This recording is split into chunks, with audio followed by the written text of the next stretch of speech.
Kobaran api dengan cepat melahap 6 unit gudang milik Jambang di lingkungan 11 Kelurahan Gabion, Kecamatan Medan Belawan, Kota Medan. Gudang yang dijadikan tempat penampungan ikan teri diduga terbakar akibat arus pendek listrik dari salah satu gudang pukul 19.40 malam. Selain membakar 6 gudang, 20 unit baling-baling, 7 mesin perahu, 1 kontainer teri, 1 bal pukat, ratusan kilogram ikan teri juga ikut terbakar. 8 unit mobil pemadam kebakaran dari Pemko Medan diturunkan ke lokasi kebakaran untuk menjinakkan si jago merah. Petugas pemadam sempat kesulitan menjinakkan api karena material gudang yang mudah terbakar. Lebih kurang 8 unit armada yang kami turunkan, dan saat ini kondisi untuk korban jiwa dan kerugian masih dalam penghitungan. Sementara laporan dari personil dari pihak kelurahan dan kecamatan bahwa untuk korban jiwa masih menunggu kabar selanjutnya. Api berhasil dipadamkan setelah petugas pemadam kebakaran melakukan penyemprotan ke titik api selama 2 jam. Tidak ada korban jiwa dalam peristiwa kebakaran ini, namun kerugian pemilik gudang ditaksir mencapai 1 miliar rupiah lebih. Dari Medan, Sumatera Utara, Yuda Bahar, iNews melaporkan.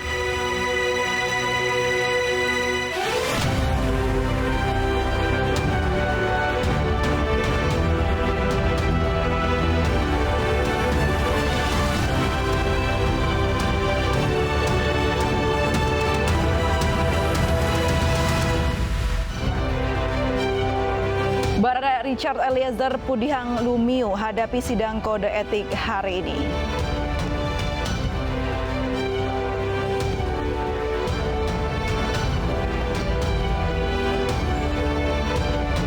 Lihat ini preman ini udah mulai agak merajalela di Jakarta. Sampai tadi malam saya tidur jam 3, darah saya mendidih. Saya lihat itu anggota. Kapolda Metro Jaya marah anggotanya dimarahi penagih hutang. Sedih hati saya itu bolak-balik yang debt kolektor macam itu, jangan dia. Polisi tangkap pengendara Rubicon yang aniaya pelajar di Pesanggerahan, Jakarta Selatan.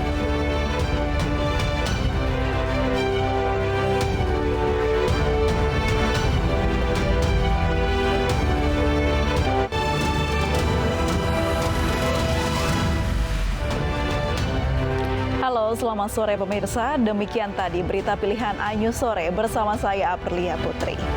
Pembersihan lahan untuk sport center di Jalan Arteri Bandara Kuala Namu, Batangkuis, Deli Serdang, Sumatera Utara ricuh. Warga mengadang alat berat dan membakar ban.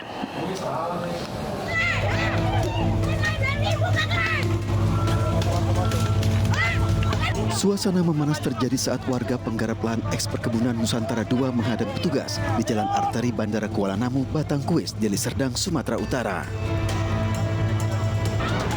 Warga menghadang alat berat dan membakar ban dan barang bekas saat akan dilakukan pembersihan lahan. Masa yang tak terima menghalang petugas dengan menaiki alat berat. Suasana sempat kembali memanas saat warga berhadapan langsung dengan petugas. Warga mengaku sempat diberitahu rencana pembersihan lahan. Sebelumnya memang ada pemberitahuan surat pertama, Pak. Cuman ya surat kedua belum ada. Cuman beginilah terjadi, Pak. Kami senang dibangun ini. Cuman ya berikanlah kami kesejahteraan. Kami juga masyarakat. Meski menuai penolakan warga, pembersihan lahan untuk sport center tetap berjalan. Satu persatu barang milik warga dikeluarkan dari dalam rumah dan bangunan warga. Usai pengosongan, petugas merobohkan bangunan menggunakan alat berat. Dari Deli Serdang, Sumatera Utara, Amiruddin, iNews melaporkan. Pemirsa, terdakwa pembunuhan Brigadir Joshua Richard Eliezer menjalani komisi sidang kode etik Polri di TNCC Mabes Polri. Sidang menghadirkan 8 orang saksi dan dilakukan secara tertutup. Sidang Komisi Kode Etik Polri KKEP Baradae atau Richard Eliezer digelar hari ini di TNCC Mabes Polri. Sidang KKEP untuk menentukan nasib Eliezer di institusi Polri Sidang dilakukan secara tertutup dengan menghadirkan 8 saksi. 3 diantaranya adalah Ferdi Sambo, Ricky Rizal, dan Kuat Ma'ruf. Namun ketiganya tidak hadir dalam sidang kode etik dan akan memberikan kesaksian secara tertulis.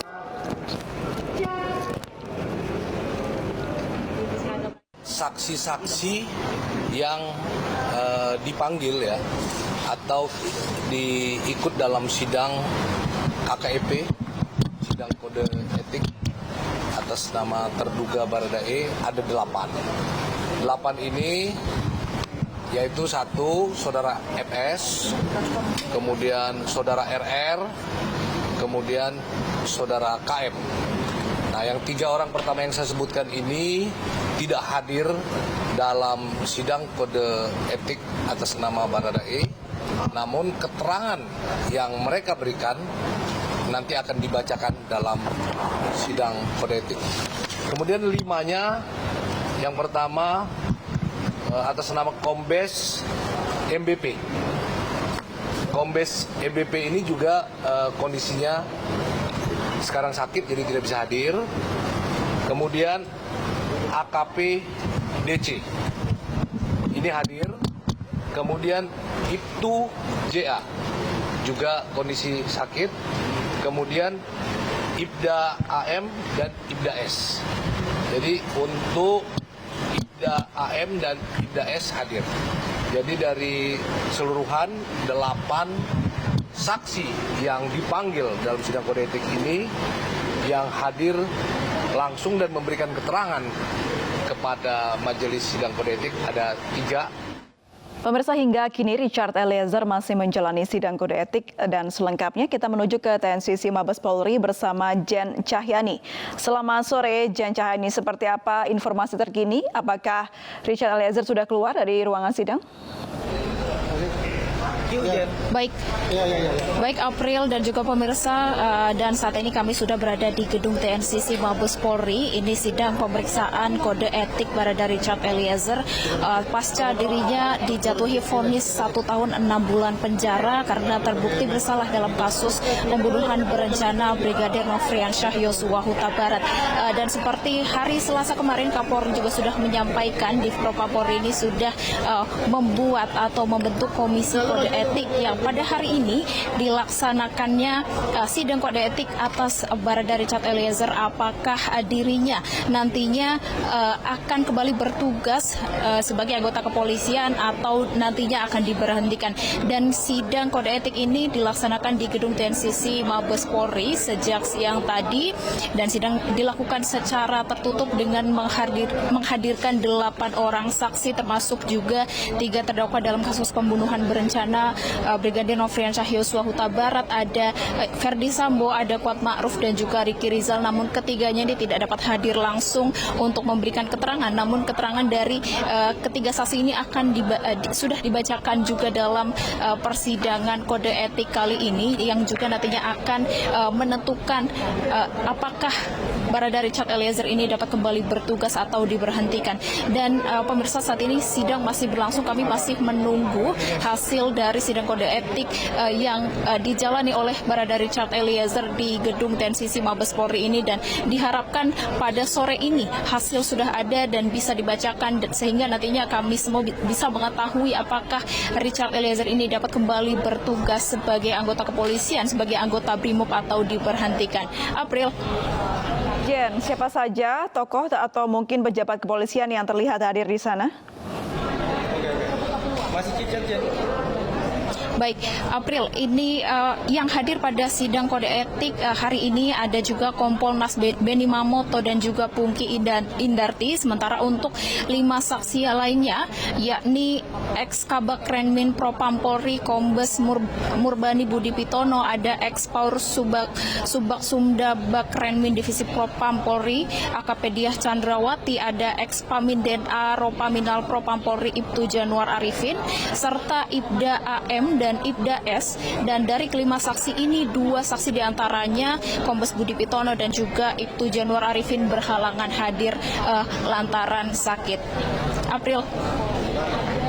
Lalu seperti apa situasi di luar ruang sidang? Apakah pendukung Richard Eliezer juga tampak mensupport dari sana? Baik, April, nampaknya di sini hanya ada awak media yang hadir untuk menunggu sidang kode etik pada hari ini, karena sampai saat ini kami bersama awak media yang lain masih menunggu hasil yang akan dibacakan nanti. Namun untuk pendukung Richard Eliezer ini masih belum nampak untuk mendukung atau hadir langsung di gedung TNCC Polri ini untuk mendukung sidang kode etik Richard Eliezer. Baik, April. Ya, terima kasih Jen. Selamat bertugas kembali. Pemirsa, sementara itu vonis 1,5 tahun yang dijatuhkan kepada Eliezer akan berkekuatan hukum tetap hari ini. Hal itu bisa terjadi jika tidak ada upaya banding dari jaksa penuntut umum hingga pukul 24 waktu Indonesia Barat malam nanti. Menjatuhkan pidana terhadap terdakwa Richard Eliezer Budiang Lumiu dengan pidana penjara selama 1 tahun dan 6 bulan. Vonis 1,5 tahun penjara terhadap Richard Eliezer bisa berkekuatan hukum tetap hari ini jika jaksa penuntut umum tidak menempuh upaya banding. Sebelumnya, pihak Eliezer sudah menyatakan tidak mengajukan banding atas vonis Majelis Hakim Pengadilan Negeri Jakarta Selatan. Sementara itu, Kementerian Hukum dan HAM menyiapkan remisi tambahan bagi Richard Eliezer. Remisi tambahan ini diberikan atas status Eliezer sebagai justice kolaborator dalam kasus pembunuhan berencana Brigadir Yosua. Koordinator Humas dan Protokol di Jenpas, Rika Aprianti, menyatakan pihaknya juga akan mempertimbangkan rekomendasi LPSK terkait penempatan sel Eliezer. Pemberian remisi. Nah, itu juga tercantum di pasal 35 ayat 1, 2, 3 dan 4 ya. Di mana di sana juga disebutkan disebutkan bahwa remisi tambahan dapat diberikan kepada narapidana menjadi saksi pelaku yang bekerja sama dengan penegak hukum. Pemberian remisi memungkinkan Richard Eliezer bisa bebas dari penjara lebih cepat sebelum Februari 2024. Sebelumnya, Majelis Hakim Pengadilan Negeri Jakarta Selatan menjatuhkan vonis 1,5 tahun buih kepada Eliezer. Hukuman ini lebih ringan dari tuntutan jaksa penuntut umum yang ingin Baradae dihukum dengan pidana 12 tahun penjara. Tim Liputan iNews melaporkan. Pemirsa, Komisi Kode Etik Polri kembali melanjutkan proses sidang etik dalam kasus kematian Brigadir Joshua. Sebelumnya, Ferdi Sambo dan para tersangka pembunuhan Brigadir Joshua telah dipecat dengan tidak hormat melalui sidang etik.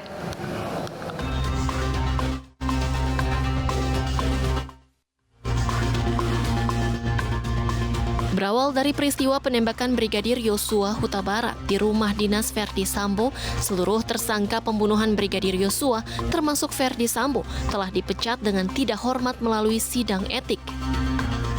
Selain kasus pembunuhan, anak buah Sambo juga terlibat dalam upaya perintangan penyidikan dengan menghilangkan barang bukti dan membantu skenario Ferdi Sambo. Salah satunya Brigjen Hendra Kurniawan yang diberhentikan tidak dengan hormat sebagai anggota Polri usai menjalani sidang kode etik profesi di Mabes Polri. Hasil sidang memutuskan mantan Karo Paminal Divpropam Polri itu terbukti melakukan perintangan penyidikan kasus pembunuhan berencana Brigadir Yosua. Namun untuk sidang kode etik Riki Rizal saat ini tengah disiapkan oleh Kadif Propam dan tim. Semua hal akan dipertimbangkan dalam sidang tersebut termasuk aspek yang meringankan. Tentunya Pak Kadif Propam dan tim saat ini sedang menyusun komisi kode etik. Seperti saya sampaikan bahwa kami akan mempertimbangkan semua aspek yang meringankan maupun tentu hal-hal lain yang tentunya semuanya akan kita hitung. Nantinya, sidang kode etik bakal menentukan status Riki Rizal di institusi Polri. Kapolda Metro Jaya Irjen Pol Fadil Imran geram terhadap ulah debt kolektor yang memaki-maki anggotanya dan merampas kendaraan seorang wanita di Jakarta Selatan. Ayu Sore kembali sesaat lagi.